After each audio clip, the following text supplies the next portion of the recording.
Alangkah banyaknya orang berbicara tentang humanity di zaman ini, tapi ikut olahan siapa? Ikut formula siapa kita berbicara tentang humanity? Ikut acuan siapa kita memahami tentang kemanusiaan? Adakah mengikut kelompok di timur atau di barat yang menyikapi manusia tak ubahnya macam binatang karena dianggap sebagai penjenayah atau ekstremis dan lain sebagainya? Adakah menyikapi kepada manusia dibiarkan satu orang atau satu kelompok di negara lain dibakar hidup-hidup? Adakah itu nilai kemanusiaan? Mustafa, Mustafa,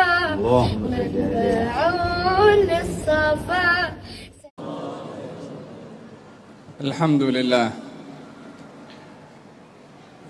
salatu wassalamu ala sayyidina Rasulillah Muhammad bin Abdullah wa ala alihi wa sahbihi wa man walah, amma ba'du. Di atas alam semesta ini Allah subhanahu wa ta'ala tidak menciptakan makhluk yang lebih agung, yang lebih mulia daripada baginda Rasulullah. Kemuliaannya terletak pada sikap dan juga akhlaknya yang dididik langsung juga oleh Allah subhanahu wa ta'ala kepada beliau, sehingga dijadikan oleh Allah subhanahu wa ta'ala ikutan kepada kita semua akan akhlak beliau, karena yang mengajarkan beliau akhlak adalah yang maha menciptakan, yaitu Allah subhanahu wa ta'ala. Tidak ada situasi-situasi yang dilalui oleh baginda Rasulullah dalam suka dan duka, dalam sukar dan mudah, kecuali Allah subhanahu wa ta'ala mendidik dan membimbingnya.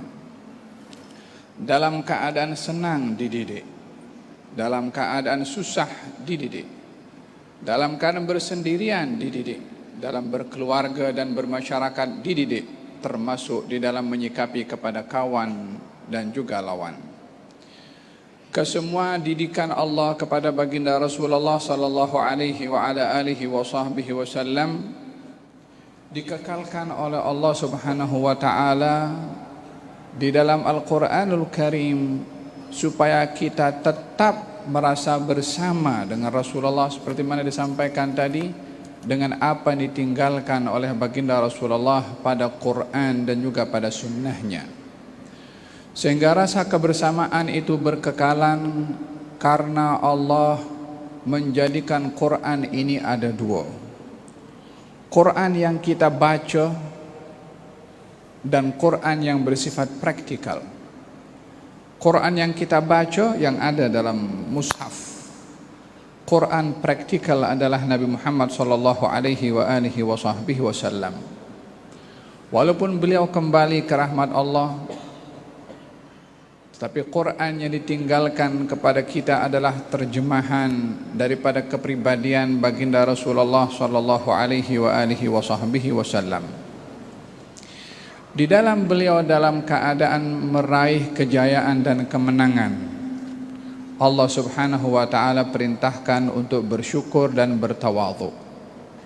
Ketika beliau berhadapan dengan kesusahan dan rintangan, Allah perintahkan kepada baginda Rasulullah untuk bersabar, sehingga sikapnya itu kepada kawan dan lawan semua ada di dalam Al-Quranul Karim, menjadi ciri khas kepada orang yang beriman, terletak kepada akhlaknya, sehingga tidak sempurna iman seseorang jika tidak mempunyai akhlak. Akmalul mu'minina imanan ahsanuhum khuluqa. Orang yang beriman yang paling sempurna imannya itu yang paling baik akhlaknya. Wa innallaha yu'ti, dalam hadis al-Mustadrak Imam Hakim, beliau sallallahu alaihi wasallam bersabda, innallaha qassama bainakum akhlaqakum kama qassama bainakum arzaqakum. Allah itu mengagihkan kepada kamu rezeki seperti mana Allah mengagihkan kepada kamu akhlak. Ingin diberitahukan bahwa akhlak ini anugerah dari Allah subhanahu wa ta'ala. Ada yang diberi dengan sifat semula jadi, ada yang diberi oleh Allah karena berusaha mencari. Kedua-dua ini adalah wasilah yang dijadikan oleh Allah supaya kita menjadi seorang beriman yang tidak boleh lepas daripada akhlak, baik terhadap kawan ataupun kepada lawan. Dengan demikian, seorang itu bila mengaku beriman dan berakhlak, maka ia bukan sekedar pengakuan tanpa diuji akan imannya dan juga akhlaknya. Alif Lam Mim ahasiban nasu ay yutraku ay yaqulu amanna wa hum la yuftanun wa laqad fatanna alladhina min qablihim fala ya'lamanna Allahu alladhina sadaqu wa la ya'lamanna al-kadhibin. Adakah manusia menyangka, ahasiban nasu ay yutraku, adakah manusia itu menyangka dibiarkan, atau cukup dengan mengatakan kami beriman dan tidak diduga, tidak diuji? Soalan ini soalan takjub, pelik. Kalau ada orang beriman, mengaku beriman, tapi tak mau diuji akhlaknya dan imannya. Pelik kalau ada orang yang seperti ini.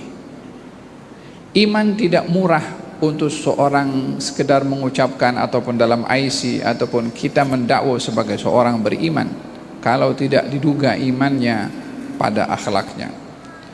Walaqad fatanna alladhina min qablihim, kami telah menduga umat sebelum kamu, kata Allah, pada imannya, pada akhlaknya, dan kami pasti akan menduga kepada kamu juga.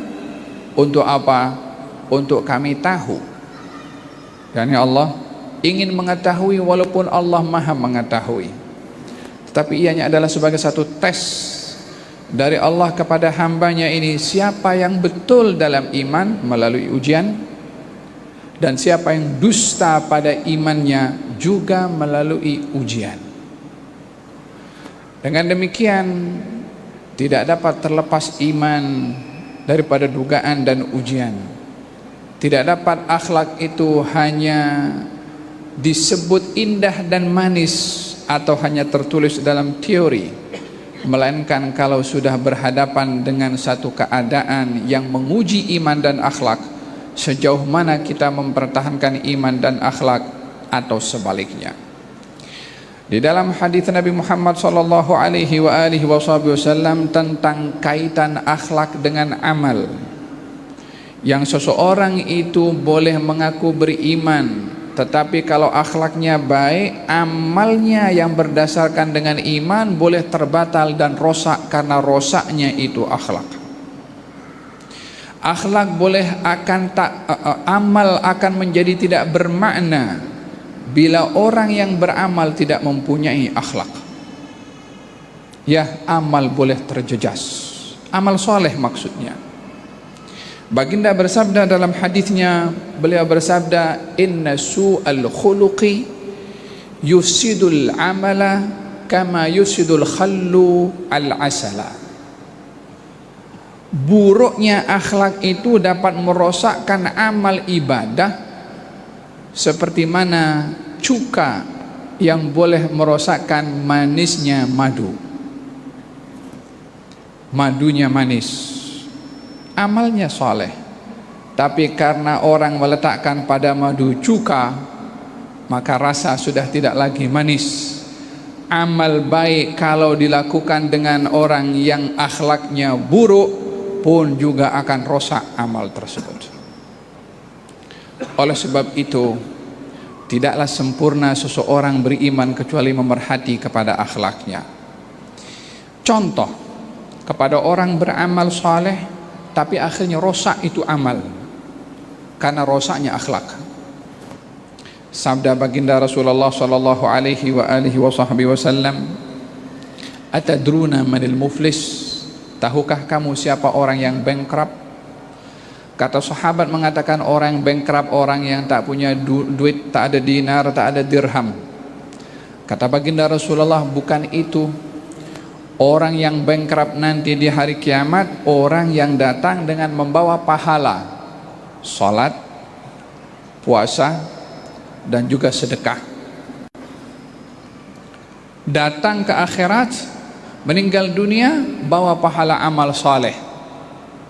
puasa, berpuasa, salat, bersalat, zakat pun, sedekah pun lancar. Tapi waqad syatama hadha wa akhadha mala hadha wa safaka dama hadha fayu'ta hadha min hasanati wa hadha min hasanati. Orang tadi yang datang dengan amal solehnya tadi semasa hidup di dunia maki orang, ambil duit orang, maksudnya mengambil duit dengan cara yang tidak halal, mencuri, merompak, meragut, rashwah, hasil bisnis yang haram, sumbernya haram, termasuk mengambil yang haram itu dengan cara apapun, dikategorikan mengambil yang haram, mengambil yang tidak halal. Wasafaka dama hadha, dan menumpahkan darah si fulan, maksudnya menodai marwah orang, baik itu akan nyawanya dengan ditumpahkan darah, atau kehormatannya dengan difitnah ataupun diumpat, dengan pelbagai macam perbuatan yang menodai marwah orang lain. Maka pahala salat, puasa, sedekah tadi diberikan kepada orang yang dimaki, yang dicaci, yang diambil hak duitnya, sampailah habis amalan pahala baik tadi diberikan kepada orang yang dizalimi, yang dimaki tadi. Sehingga kalau habis, sementara perbuatan makiannya kepada orang atau akhlak buruknya kepada orang belum lagi habis, amalan sudah habis. Maka dosa orang yang disakiti, yang dimaki tadi diambil dosanya bagi kepada si fulan tuh, maka dia masuk dalam neraka dengan buruknya akhlak yang merosakkan amal baik. Jadi di sini yang menentukan kepada kita dalam muamalah kita ini adalah akhlak yang menjadi neraca dan tolak ukur dalam kita punya perhubungan dengan Allah dan juga dengan manusia. Oleh sebab yang demikian Nabi bersabda, akmalul mu'minina imanan ahsanuhum khuluqa. Orang beriman yang paling sempurna imannya itu adalah yang paling baik akhlaknya. Demikian yang kita lihat daripada kepribadian baginda Rasulullah yang bersabda bahwasanya innar rajula, sesungguhnya seorang itu la yanal darajatus shaim wal qaim bihusni khuluqih. Orang itu akan sampai darjat tinggi, sama level dengan orang yang ahli puasa, sama level dengan orang yang ahli salat. Ahli puasa, ahli salat ni selain daripada puasa wajib, puasa sunnahnya lancar. Ahli salat selain daripada salat wajib, salat sunnahnya lancar. Ada orang salat sunnahnya tidak banyak, puasa sunnahnya tidak banyak, tapi levelnya sama dengan orang yang ahli puasa dan ahli salat. Bihusni khuluqihi, dengan indah dan baiknya akhlak orang itu akan menjadi sama level dengan orang yang dia ahli ibadah puasa dan juga salat. Demikian kedudukan akhlak yang boleh mengangkat darjat seseorang yang tidak dapat diangkat oleh amal ibadah yang lainnya selain daripada ketinggian amal ibadah. Akhlak itu sendiri yang mengangkat darjat seseorang di sisi Allah Subhanahu wa taala. Sehingga beliau mengatakan, aqrabukum minni manzilan yaumal qiyamah ahasinukum akhlaqa. Orang yang paling baik di antara kamu nanti, orang yang paling dekat dengan aku, kata Nabi, di hari kiamat, orang yang paling baik akhlaknya, kata Nabi SAW. Nabi itu banyak ibadah, solatnya Masya Allah, puasanya, zikirnya, Qur'annya, tapi yang dipuji oleh Nabi adalah tepat pada bahagian sikap, perangai dan sifat, yaitu akhlak seseorang yang menyebabkan dekatnya dia dengan baginda Rasulullah sallallahu alaihi wa ala alihi wa sahbihi wasallam. Oleh sebab itu Allah meletakkan baginda Rasulullah sallallahu alaihi wa alihi wasallam contoh pada akhlaknya. Laqad kana lakum fi Rasulillahi uswatun hasanah. Dipuji oleh Allah dalam Al-Qur'anul Karim, wa innaka la'ala khuluqin azim. Demikian dijadikan oleh Allah. Apa yang kurang untuk Allah Subhanahu wa taala hadiahkan kepada kita lebih besar dan lebih indah daripada Nabi Muhammad sallallahu alaihi wa ala alihi wa sahbihi wasallam.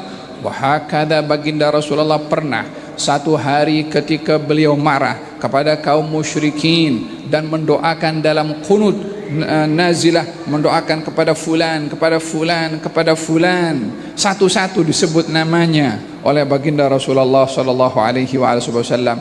Ditegur oleh Allah, dinasihatkan oleh Allah Subhanahu wa taala, katanya urusan mereka terpulang kepada Allah. Kalau Allah akan menghukum mereka, akan dihukum oleh Allah. Kalau Allah ingin memberi hidayah kepada mereka, terserah kepada Allah untuk memberi hidayah kepada mereka. Maka Nabi mula daripada itu tidak lagi melaknat kepada nama-nama yang awalnya disebut oleh baginda Rasulullah sallallahu alaihi wasallam.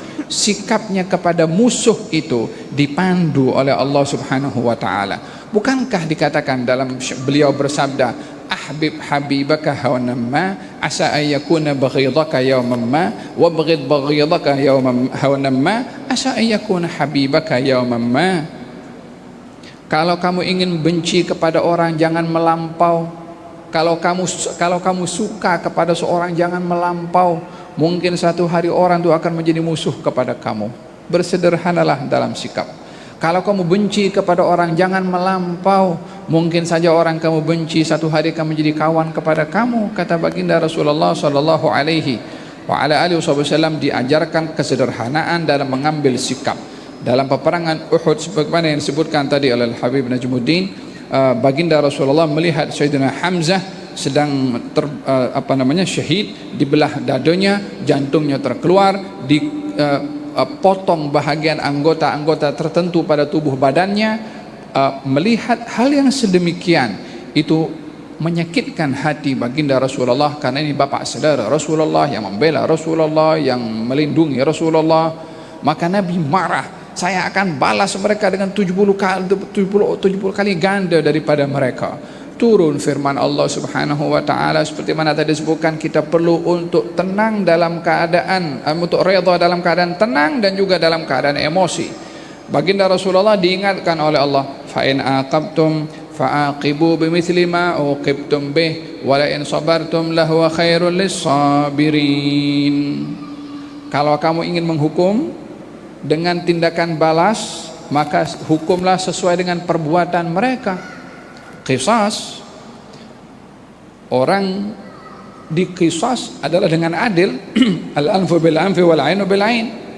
Mana yang dia lakukan dengan perbuatan jenayahnya dihukum sesuai dengan perbuatan jenayahnya. Itu satu hal yang adil.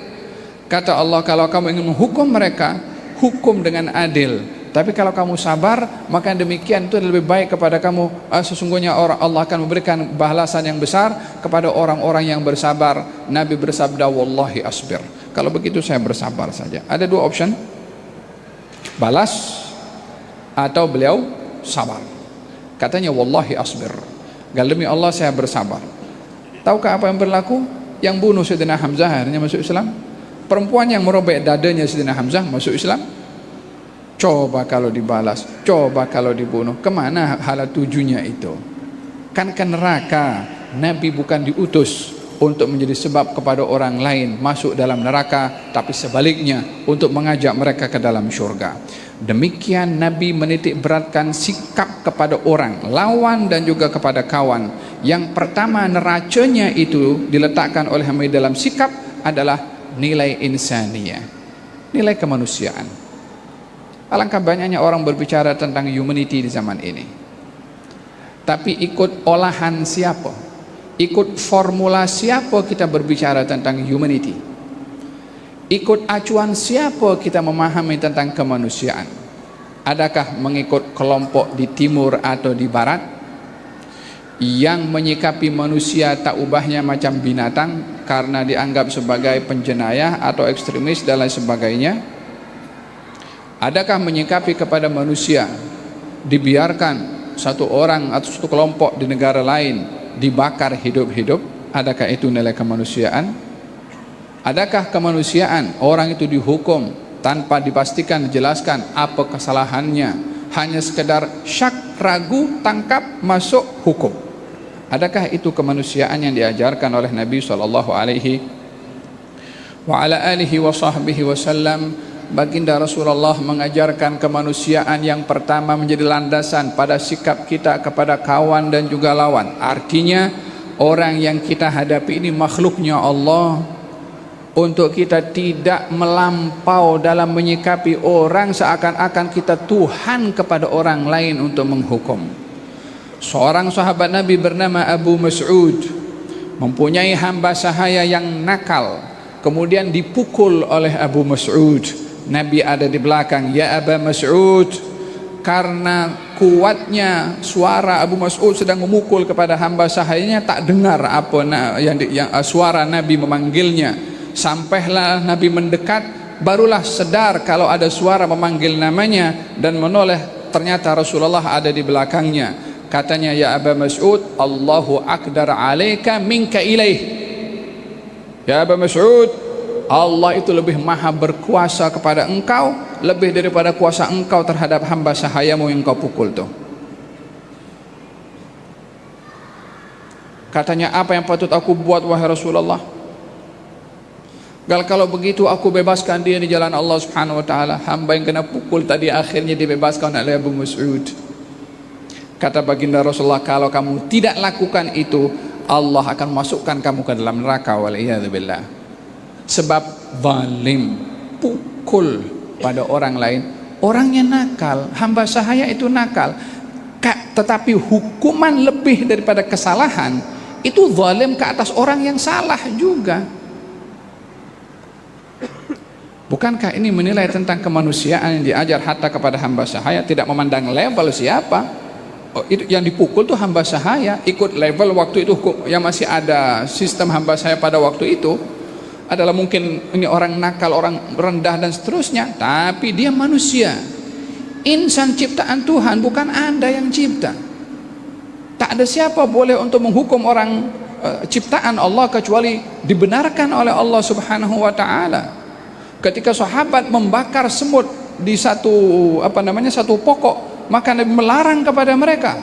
Yang berhak membakar adalah yang menciptakan api, yaitu Allah Subhanahu wa taala. Kamu tak ada hak untuk bakar orang. Zaman kita sekarang orang dibakar hidup-hidup. Humanity, jenis apa? Cap apa humanity-nya kalau begitu? Nak belajar kemanusiaan, tengok daripada bagaimana baginda Rasulullah sallallahu alaihi wasallam. Ada jenazah lalu di hadapan Rasulullah, Nabi berdiri. Katanya Rasulullah, "Ini orang tidak beriman, Yahudi." Kata Nabi, "Dia kan makhluk juga, dia kan manusia juga. Alaysat nafsan, bukankah dia manusia?" Nilai kemanusiaan diajar oleh Nabi sallallahu alaihi wasallam. Dalam peperangan Badar, baginda Rasulullah memberi arahan. Nabi waktu itu menang dalam perang Badar. Diturunkan sekian banyak malaikat oleh Allah Subhanahu wa taala untuk menjadi saksi. Kemenangan itu berjaya menawan 70 orang kaum musyrikin dan berjaya membunuh pembesar kaum musyrikin lebih kurang 70 orang juga. Apa sikap Nabi kepada mayat yang sudah mati, dan apa sikap Nabi kepada 70 orang yang ditawan? Ini kan tawanan perang. Yang satu mati, yang satu ditawan. Kepada yang mati, Nabi mengatakan, bawa itu mayat-mayat dalam perigi Badar, masukkan dalam situ. Apa sebabnya? Supaya tidak menjadi makanan binatang pemakan bangkai.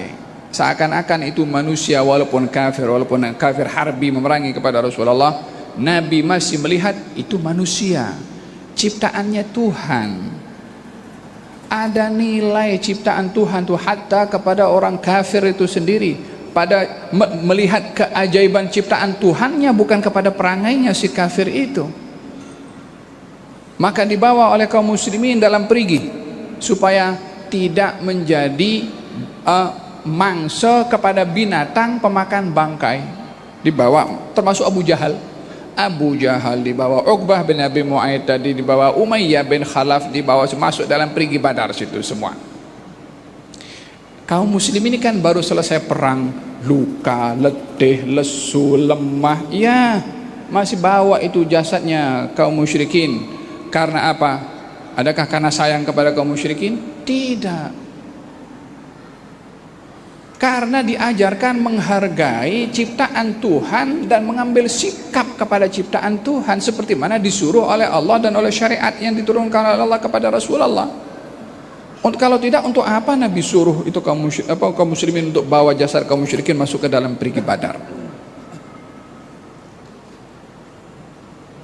Ini sikap kemanusiaan kepada jasad orang yang datang memerangi Rasulullah. Adapun kepada para tawanan, katanya bersikaplah kamu ihsan kepada tawanan kamu, tawanan perang. Katanya bersikaplah kamu ihsan. Ini orang datang daripada negerinya dengan pedang, bukan bawa hadiah. Dengan pedang nak memerangi kaum muslimin, dengan pedang untuk membunuh kepada Rasulullah. Ya, katanya ihsan. Tahukah apa yang dilakukan oleh kaum musyrikin ketika berjaya menawan kepada kaum muslimin?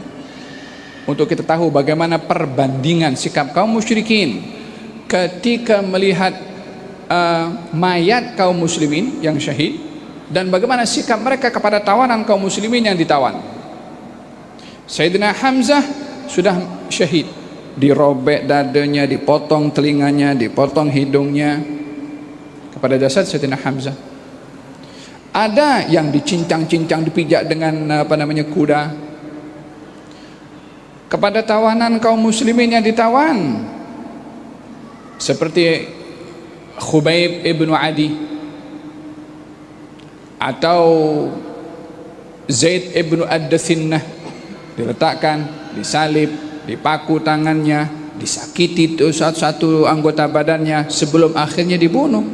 Dia tak dibunuh langsung, nak cari kepuasan dalam hati yang penuh dengan kebencian terhadap tawanan perang. Kalau itu sikap kaum musyrikin kepada Rasulullah, kepada sahabat Rasulullah, sikapnya Nabi samakah? Oh, dia buat macam itu kepada sahabat aku, kita buat macam itu kepada teman-temannya. Tidak begitu. Neracanya bukan perbuatan orang itu ditiru. Tidak semestinya. Kalau tak baik, untuk apa kita meniru perbuatan orang yang tidak baik? La yakun ahadukum imma'ah, kamu jangan jadi pak turut, kata Nabi sallallahu alaihi wasallam. Kalau orang buat baik, buat baik. Orang buat tak baik juga. Tidak. Walakin wattinu anfusakum. Tetaplah kamu dalam prinsip yang benar. Orang berbuat baik, ikut berbuat baik. Kalau berbuat tak baik, jangan berbuat tak baik. Sikap kaum musyrikin kepada kaum muslimin yang syahid dan juga yang ditawan berbeda dengan sikap kaum muslimin terhadap kaum musyrikin yang mati dan juga yang sudah ditawan. Tawanan kaum muslimin, tawanan kaum musyrikin yang ditawan oleh kaum muslimin, katanya berlakulah kamu ihsan kepada tawanan-tawanan kamu. Sehingga kaum musyrikin yang ditawan itu oleh kaum muslimin, kalau kaum muslimin itu menyediakan korma, maka kalau ada korma yang baik dan ada korma yang kurang baik, yang kurang baik dimakan sendiri, yang baik diberikan kepada tawanan. Ayo, nak bercakap tentang humanity, ikut versi siapa? Mana ada orang mau bagi tawanan makanan nasi biryani, dia makan, paling tidak sama-sama makan. Tapi sahabat Nabi bagi korma yang elok, yang kurang elok dimakan sendiri. Untuk siapa? Adakah karena tawanan itu layak dilayan begitu? Orang yang datang dengan pedang untuk memerangi layak dilayan seperti itu? Bukan dilihat perbuatannya. Yang mengajarkan sikap itu syariat. Mereka berbuat begitu karena panduan akhlak, bukan karena orang itu. Kalau itu orang itu layaknya apa? Datang dengan pedang ingin membunuh, takkan ahlan wa sahlan, welcome, bunuh saya, takkan macam-macam itu. Tapi ini panduan akhlak yang tidak boleh siapa untuk bertolak ansur dalam hal ini. Ini bukan diungkapkan daripada rasa emosi, dendam, atau mengukur tindakan dengan apa yang dilakukan oleh orang lain. Kalau Sayyidina Abdullah bin Mas'ud mengatakan, sikapilah orang yang berdosa kepada Allah terhadap kamu dengan kamu bersikap, dengan kamu berbuat baik kepada dia karena Allah. Sikapilah orang yang berdosa kepada Allah terhadap kamu dengan kamu berbuat baik kepada dia karena Allah. Maksudnya kalau orang itu berbuat jahat kepada kita, dia dosa kepada Allah karena kejahatannya kepada kita. Kita tidak boleh berlaku yang sama dengan jahat juga. Kalau begitu apa bedanya kita dengan dia? Tapi disuruh kita berbuat baik kepada dia karena itu diperintahkan oleh Allah Subhanahu wa taala, wala tastawil hasanatu walas sayyi'ah idfa' billati hiya ahsan fa idzal ladzi bainaka wa bainahu adawatun ka'annahu waliyyun hamim. Hadirin hadirat yang dirahmati oleh Allah, sikap baginda Rasulullah sallallahu alaihi wa ala wasallam kepada musuh, kepada lawan adalah panduannya, adalah syariat yang diajarkan oleh Allah di dalam Al-Qur'anul Karim. Kana ya'fu idza kana fi haqqihi wa sababihi wa idza dhuyyi'a haqqullahi lam yaqum ahadun li ghadabihi. Nabi itu banyak bertolak ansur bila perkara yang berlaku terkait dengan kepribadiannya, suka memaafkan kalau hal terjadi kepada dirinya. Tapi kalau hukum hakam Allah yang diabaikan, tak ada orang setegas beliau untuk menegakkan hukum hakamnya Allah Subhanahu wa taala. Seorang bernama Ghawras datang mengambil secara senyap, ambil pedangnya Nabi. Nabi sedang berbaring dalam satu tempat rehat, kaum muslimin berada di kawasan yang jauh. Nabi seorang diri, karena pokok itu rindang, hanya boleh seorang saja di situ, diletakkan untuk Nabi. Kaum muslimin cari pokok-pokok yang lain yang rindang untuk berteduh. Ghawras menyelinap senyap-senyap, ambil pedang Nabi SAW, diletakkan di lehernya macam ni. Itu pedang sudah mengenai kepada bahagian leher baginda Rasulullah. Nabi terjaga. Katanya, man yamna'uka minni ya Muhammad, hai Muhammad, siapa yang boleh menghalang engkau daripada pedangku ini? Kata Ghawras, Nabi tanpa bergerak dari baringnya, tetap macam tu. Kalau Allah, sebutan Allah yang diungkapkan oleh Nabi itu menyebabkan itu Ghawras macam kena karan pada tubuh badannya. Nak pegang pedang pun tak mampu, jatuh itu pedang dan dia pun jatuh juga, tak mampu nak bangkit balik. Diambil balik itu pedang oleh Nabi SAW. Sekarang Nabi ya bangkit, diletakkan pedang di depan lehernya. Sekarang siapa boleh jaga kamu daripada pedangku ini? Kalimat yang sama disoal oleh Nabi SAW. Katanya, la ahad, tak ada siapa boleh tolong aku. Perbedaannya antara orang beriman, dia sentiasa merasa dikawal, diawasi, dilindungi, dijaga bersama dengan Allah. Itu yang tidak beriman ketika tanya macam, siapa menghalang kamu? Dia kata tak boleh. Nabi ketika ditanya, siapa boleh menghalang kau daripada pedangku ini? Nabi kata, siapa? Allah. Orang beriman tidak pernah putus asa dalam keadaan serunsing apapun, sesempit apapun. Nabi Musa dikejar oleh Fir'aun, depan lautan, belakang Fir'aun. Maka kata Bani Israel, kita dah terperangkap. Nabi Musa mengatakan, la kalla, tidak, inna ma'ya rabbi sayahdin, saya ada Tuhan, dia akan bagi petunjuk kepada saya. Petunjuk macam mana ya Nabi Allah? Depan lautan, la perahu wala nak berenang pun juga. Siapa nak berenang sepanjang jauh itu? Nak berlawan dengan musuh Nabi Musa dengan tenteranya, tak ada pedang, tak ada senjata, tak apa, nak lawan macam mana? Inna ma'ya rabbi, bersama dengan saya Tuhan saya, dia yang akan cari jalan keluar. Saya tak runsing dengan keadaan ini, dia yang suruh saya keluar, maka dia akan jaga. Ini sifat orang yang beriman, tidak pernah putus asa dalam setiap keadaan. Mau diseliburi hutang, mau bermasalah dengan siapapun juga, tetap dia merasa yakin ada jalan keluar karena dia tidak bersendirian. Itu yang perlu ada kepada kita orang beriman kepada Allah Subhanahu wa taala. Wa hakadha, baginda Rasulullah mengatakan kepada Ghawras tadi, kalau begitu aku maafkan. Dia mengatakan, aku berjanji tidak akan join dengan sesiapa saja untuk berperang melawan kepada engkau. Dimaafkan oleh Nabi SAW. Balik ke kampungnya, katanya, aku datang daripada orang yang paling baik, yakni Rasulullah SAW. Musuh mengakui sikap yang ada kepada Rasulullah. Hadirin hadirat, kalau ini sikapnya Nabi kepada musuh, kira-kira sikapnya kepada sahabatnya macam mana? Sikapnya kepada umat yang dibahas tadi oleh Habib Najmuddin kira-kira macam mana? Saya tak mau bahas, tapi cukup saya mahu antum semua bandingkan. Kalau sikap Nabi kepada musuh seperti itu, akal siapa boleh menggambarkan sikap Nabi terhadap sahabatnya dan juga kepada umatnya? Kita ingin bangkit daripada majelis seperti ini untuk kita mengambil hikmah penting pada acara malam hari ini. Hendaklah kita meletakkan neraca dalam kita punya sikap, bukan diukur dengan sikap orang. Hati-hati daripada mengukur sikap kita dengan sikap orang lain, karena selagi mana kita mengukur tindakan dan sikap dengan apa yang dilakukan oleh orang, kita tak akan ada prinsip. Orang maki, kita maki. Orang pukul, kita pukul. Orang hon, kita bagi 2-3 kali hon. Dengan begitu kita ada prinsip. Tapi jadikan prinsip itu adalah Nabi Muhammad SAW. Letakkan diri kita, kalau saya dimaki orang, kalau Nabi ada di zaman saya ini sekarang, dia dimaki, kira-kira apa Nabi yang akan lakukan? Apa yang saya boleh baca daripada sirah Nabi ketika dimaki, ketika dicaci? Apa yang diajarkan oleh Nabi menghadapkan semua itu? Bukankah mengatakan sibabul muslim fusuk, memaki orang itu perbuatan orang fasik? Nabi berkata demikian. Orang zaman sekarang, orang Islam maksudnya, banyak maki atau tidak? Banyak. Nabi mengatakan orang Islam itu, orang Islam lain selamat daripada tangan dan juga mulutnya. Orang komen di Facebooknya maki orang ada atau tidak? Banyak. Kadang-kadang sengaja, sekarang nak buat sensasi apa ya sekarang ini ya? Oh, tak ada kerja nih kan. Baik, kita cari apa? Ambil letakkan dalam dia punya Facebook. Lepas itu komen sikit.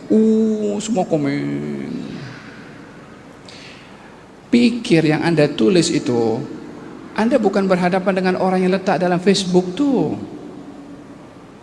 Perbuatan dia dengan apa yang dia buat, dia akan bertanggung jawab di hadapan Tuhannya, baik atas apa yang dia perbuat atau sikap orang yang komen terhadap dia. Tapi Anda yang komen akan dipertanggungjawabkan kepada Allah Subhanahu wa taala, bukan orang itu.